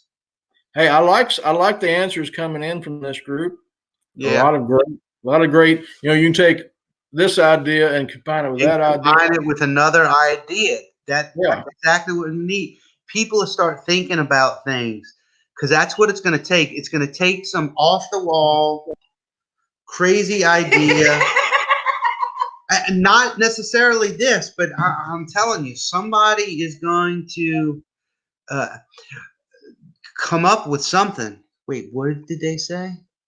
What's a nest tub? That's a So TMI. what happens if they pick it up? Well, if they well, I mean, I don't think a coon could pick this up. I guess a bear could move it. Might step on it. Hey, that if it's moved from the area, but when it's there, that's something to me. You know, I was thinking about some glitter too, like some glitter dust, and putting it like in a container and on the ground, and just put the dust on the ground and see if they take their fingers and move it around. They like sparkly stuff. If you had a rock or something close, you could put it on and maybe draw you a stick figure in it. Yeah, that'd be a good idea. See if they would. You know, I never want to trick them, but this comes to mind. If you could get them coming to a light sound, like say you lived out there and you had them coming to a light sound all the time, and you literally made like a quicksand moat for them. Look what Noah said. You trying to catch one or what? Well, I mean, it would stay there in the quicksand. Just put holiday sauce on Christy and place her in the woods. What the hell is Like holiday sauce? Holidays? Is that Hollandaise. how? Yeah. Hey, I thought it was something new. It's a new holiday sauce. they wouldn't eat me; they would run from me. They might take you and Yeah. use you for Squatch babies. Nah. I don't know. You never know what they want to do with females. They look at me and go, "Yeah, right." Glitter would be great, North Country said. Put honey on a rock with glitter. Who? Marmalade. The kids and I were watching Paddington, and supposedly marmalade is the key to everything for Paddington. But you would have to put it up high, like 8 Yeah. foot on a tree, because honey's going to attract everything. Matt says all sauce is holiday sauce. Look what Robert Lee said in his swimsuit. No. My holiday sauce is rum. No. Oh man. Y'all funny. Let's see. Is there anything else? Oh my God. All these people are getting sick. My throat's actually hurting. So I'm hoping it doesn't get any worse. I think I may go to the damn Clinic. the urgent care tomorrow and get one of those Tamiflu. Yeah, don't be bringing that bunker down to Dude, me. I could see this coming down to the wire, and I get the flu and fever Thanksgiving Day, and then I'm screwed. And everybody else is having fun to look at the Sasquatch. I don't. You better. And my boy's gonna be here with it, so it's like, I guess I can cage him off some kind of way, put him in the attic. Spray some Lysol. Hey, just keep a 10-foot boundary from me and still film. Yeah.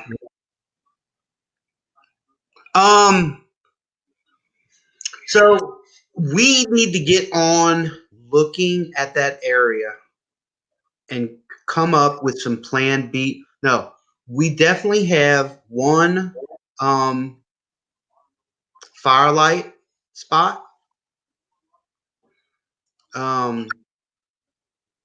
But we don't have I have an idea for a second firelight. we need 2 light sound places, and we know where one's going to be. I know where 2 sounds will be. Okay, so you know where 2 are, but we need 2 another fireplace. So really, if we have that, and I think a lot of things will be contingent on. I know you're probably going to get up there before us, so. Well, What I'd try to do if I were you is go look at both spots. If you could do like a light observance of both spots. There's a twist to this. Huh? there's a twist to this story. Hmm. I'm thinking about doing a recon Sunday, this Sunday, and doing a recon because I'm an hour and 45 minutes away. Yeah. So I thought about doing a recon and taking a look.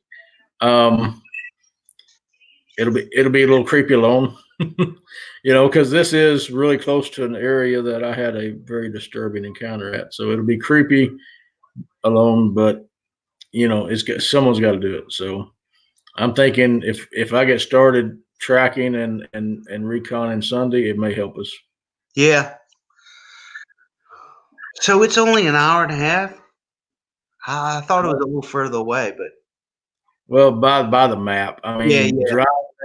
I remember about 2 hours, but it was from my driveway to the stand that I was measuring about 2 hours and 15 minutes.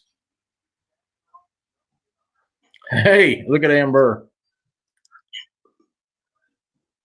Hey, that's a damn good idea. It mesmerizes me. I know they haven't seen one of those. I got a stoplight that's it blinks red, green, and yellow. Where do you get a lava lamp these days? Geez, the only place that I know to get one is Walmart, maybe. no, Amazon.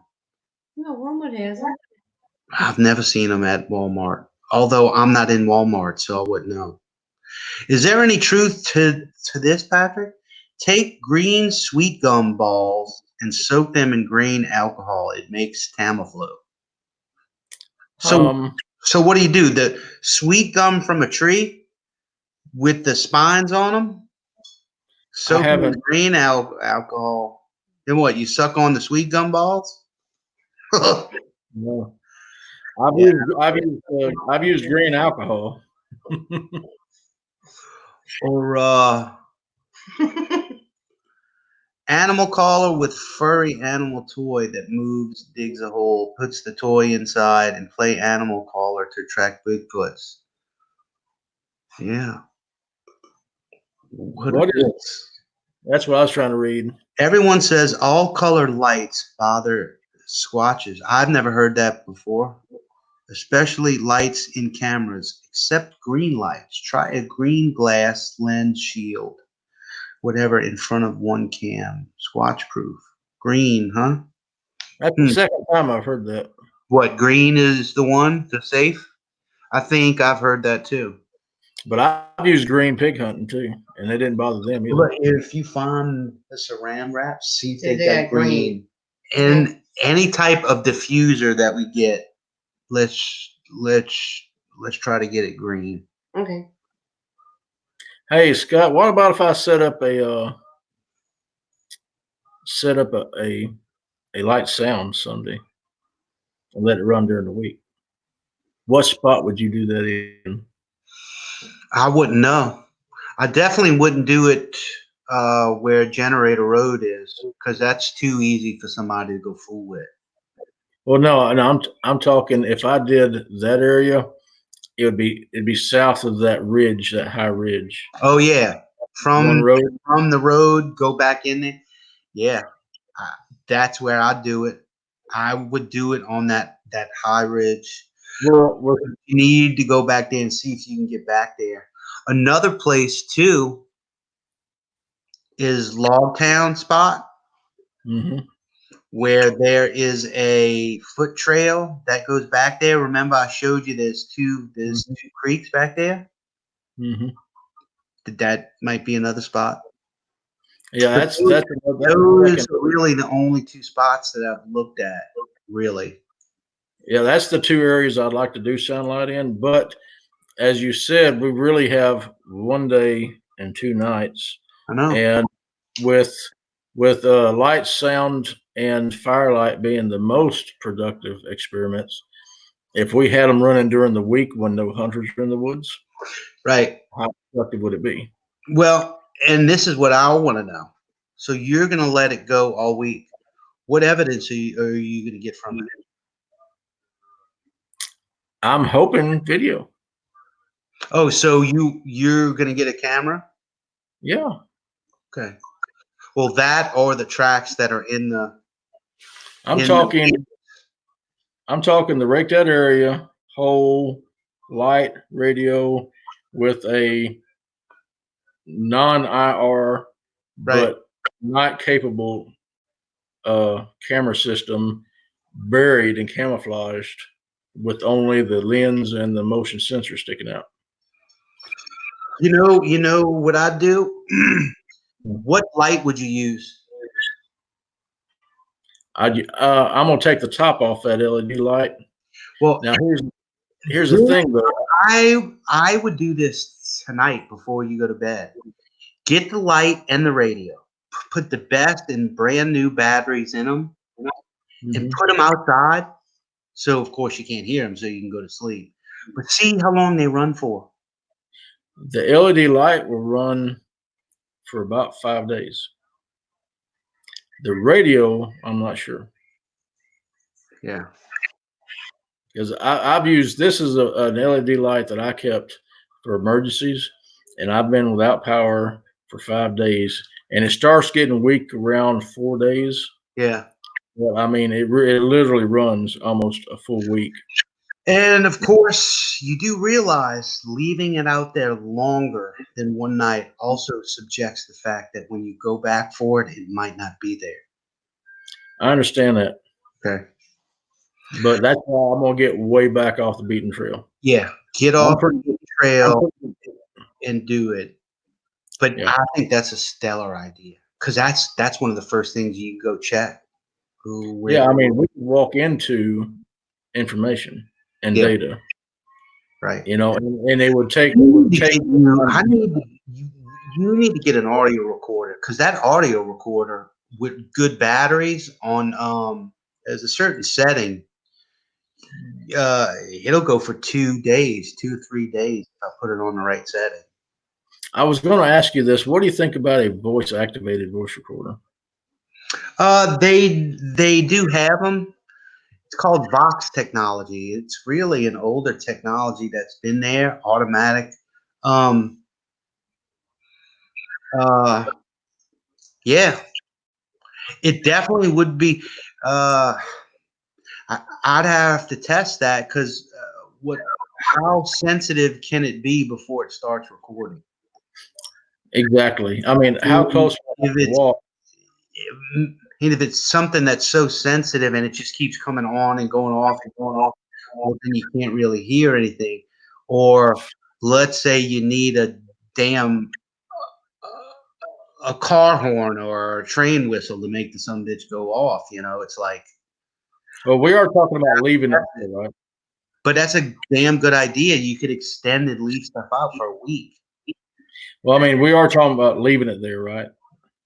But you know, the only thing is you won't have an idea of time. It's just when it hears something, it's going to go stick break, walking around, and then go silent. Yeah, that's the downfall of it. But it's got to make a file, and if it makes a file, it's going to give it a timestamp. As long as those batteries don't go bad, if you notice. There's a timestamp in the name. There's a date and a timestamp.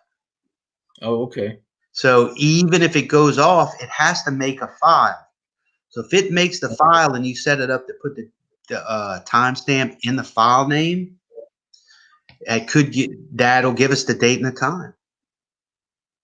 No matter what, it's got to make that file. Yeah. Who? North says 2 speaker magnets, round ones, 4 spark speaker wire, and light bulb. And the part that you screw in the light in is free power, no batteries. Yes, it's the old chemistry project that all the kids did in 6th grade. But that is a good idea.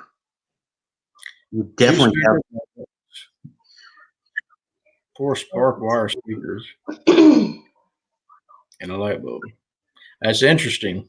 That's something we could look at. Yeah, because you could set it up on something that you could literally, like a rectangle or something that you could bring out, put it down, and it'll just stay on all the time. And that's odd too. It's going to look odd as well. Well, also on this Light Sound Sunday, Thanks, North. I'm going to have to set it up on something to keep it out of mud and cover it with something to keep it out of, from being rained on if the weather turns inclement. So I'm thinking maybe a clear Saran wrap, staked out over it like kind of like a pup tent. Bring a Ziploc bag for the radio. Well, see, yeah, but I'm worried about, can they hear it through a Ziploc radio? As soon as you're done, go get a Ziploc freezer bag, put the radio in, and see how loud it's going to be. If you can hear that, then they're going to hear it. All right. But that's an easy way to waterproof it. Yeah. Man, they keep talking about hanging her by her feet. Yeah, that's Rick. Rick's into shenanigans. Scroll up. No. No? What? Yeah, there you go. This one. Wrap Christy up in bacon. Look, they got a fetish with this food thing with her. Wrap Christy up in bacon and tie her up in a tree with a battery up to 360 amp. Oh my God. Think about me. No, they don't. They're just being silly. They were telling me to get to put meat on me. They wanted me as bait. Well, if you go, take some pictures, some still pictures. I'm gonna try. Yeah, I'll try to. I'll get it set up, and I'll take something. I'll video. Okay, this is what what I did, how we did it. Yeah. And I'll try to. We could even show some of that on Wednesday before the trip. Nobody's gonna know where that is. Well, I'll try to shoot it where it doesn't have to be edited. Yeah. And then email it to you. Yeah, that'll work. And Rick is something. I'm not a tech guy, so y'all have to sit through some balmy video. No, that's fine. Do it. This guy, hi Daniel Brannon. He says, I live in Central Louisiana, and there was a recent sighting out on Kincaid Lake area. I think the Kincaid Lake area is around Woodworth, right? Yep. Yeah. Yeah, I've been there. I've heard about that too. That's also Indian Lake, Kincaid Lake area. Yeah, beautiful area. Yeah, I've actually I was stationed up there for like 3 weeks when I did forestry work for the state for a while. Let's see, Scott. We don't want to scare them off. I know we don't want to scare them off. We're not going to scare them off. I promise. It's okay. They've been here for a long time. I doubt a lightsaber, cheap Walmart radio, and a lantern is going to scare them off. He's not talking about that. He's talking about you in a meat suit. Yeah, but I'm trying to end that, and then you have to get back up. What's it going to be, a vegetarian then?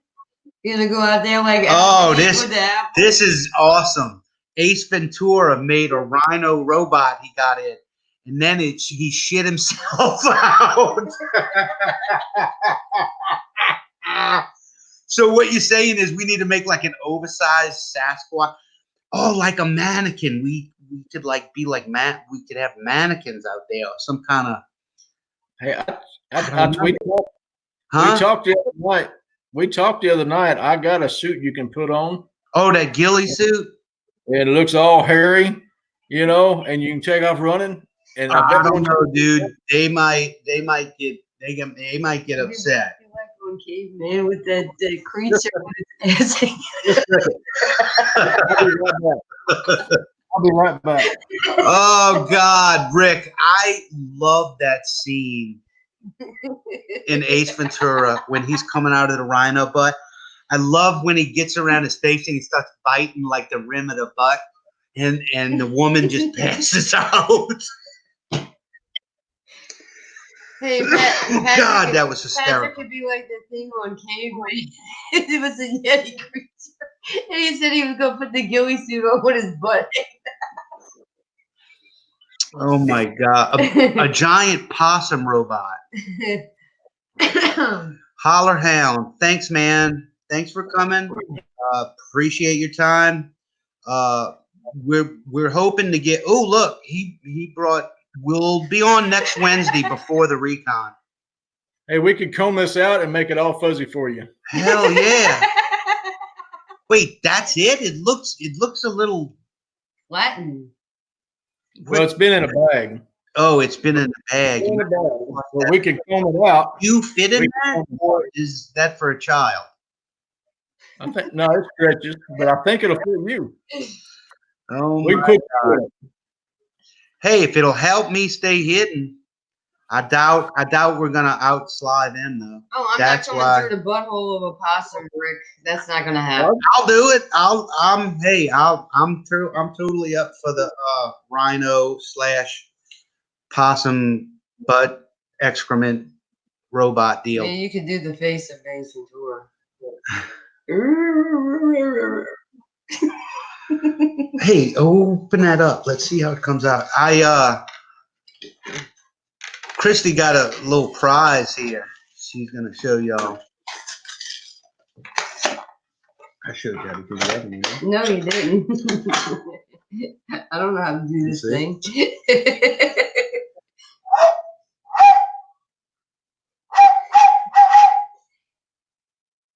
Produce 3 distinct hoots. Cover one hole or both holes. There it is.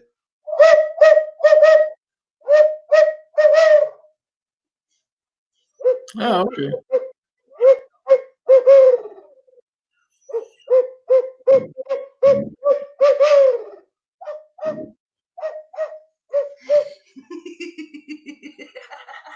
A little toy. It's a blowing apparatus. It's fun for girls and boys.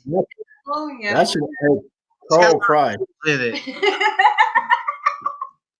Tar. Yeah. All right, Rick, I'll settle down. Who cooks for you? Tall baby. Tar is sticky. Tall baby. Tall baby. Tall baby that would stick to anything. Yeah, tar is sticky. Yeah. That's good. Tar would work. My dog is barking now.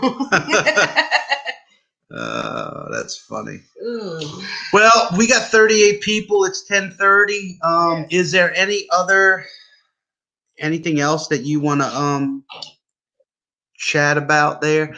I think that's a great idea. I never thought about it because I didn't know it wasn't that far away for you. I wasn't even thinking about that. But Jesus, if it was only an hour and 45 minutes or even 2 hours, I mean, if that was like that for me, I would definitely go set something up or at least go check something out, you know? Well, I used to drive it all the time, hunting down there. And so I got to think, you brought the time constraint up, and I thought, you know what about if we had experiments running all week?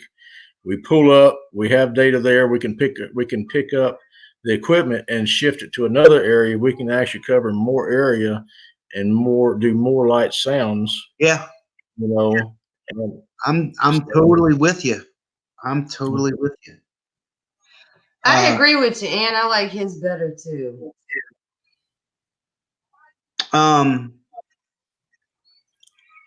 We need to eventually get you an audio recorder rig. If this spot proves to be pretty good, I mean, especially if you just find a few tracks. I mean, that's all I'm really asking for. Get some. I mean, if you find one track,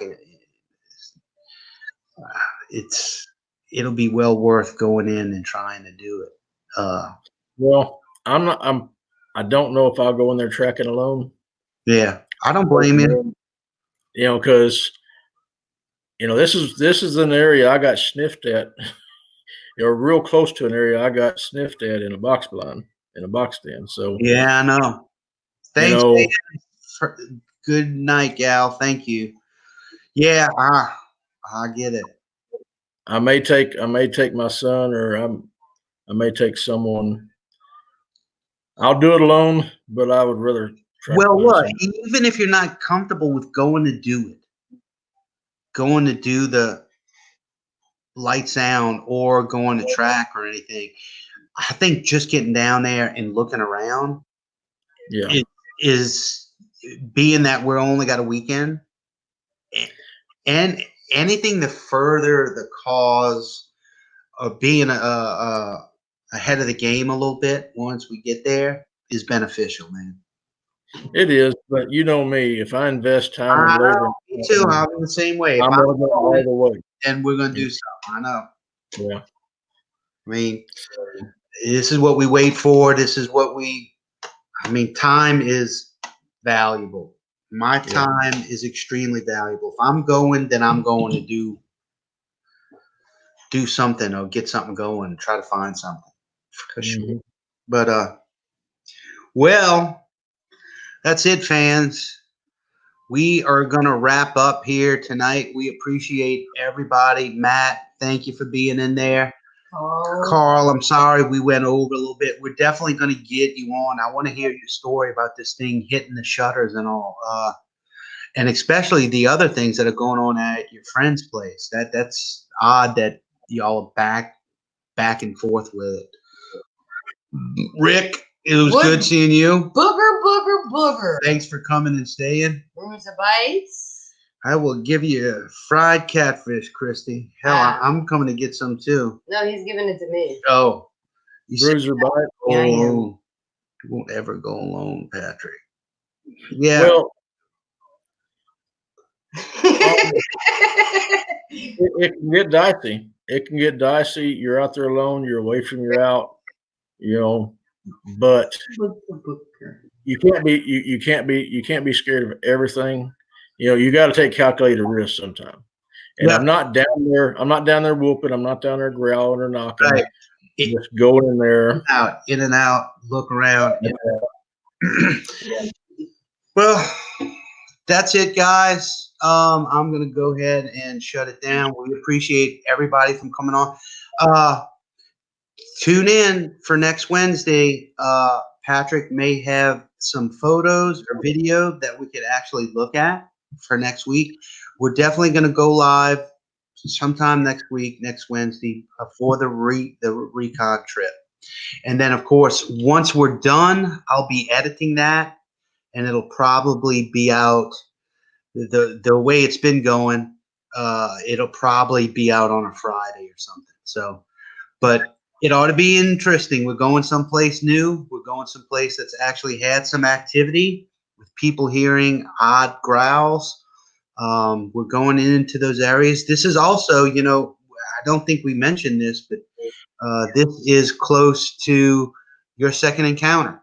If people haven't heard Patrick's second encounter, head on over to Bigfoot Explorer on YouTube and go to the Patrick Vaughn Chronicles Part 2. 1. You sure it was in 1? It's in Part 1. The second encounter in Part 1. Okay, the second encounter in Part 1. But I think we also talk about it in Part 2. Don't we? We talk about it off and on. Yeah. Part 1 and 2, you should already be up to speed on that too. And look, listen, I know I was interrupting him. Do you know I still get comments? Yeah. You need to be quiet. I'm like, listen, I was on the phone with him. It wasn't an interview. We were chatting about it like two old friends. That's why it sounds like that. We were on the phone. People are just so funky. Anyway, check that out. That's where we're gonna be and where that happened is like 8 to 10 miles. So we're not too far away. So we're in an area where some crazy things have happened. I've also talked to a local there who has a grandfather that had a very cool story. We may share that with you on Wednesday, but I want to get the story straight again from him. Anyway, thanks everyone for joining. I don't even think I'm going to roll out with the. Why not? Huh? You need Yeah. to. Yes. All right. That's We'll, all right. we'll go ahead and roll out with it. Me. Okay, everyone. Good night. We'll see you next Wednesday. Thank you very much, and later.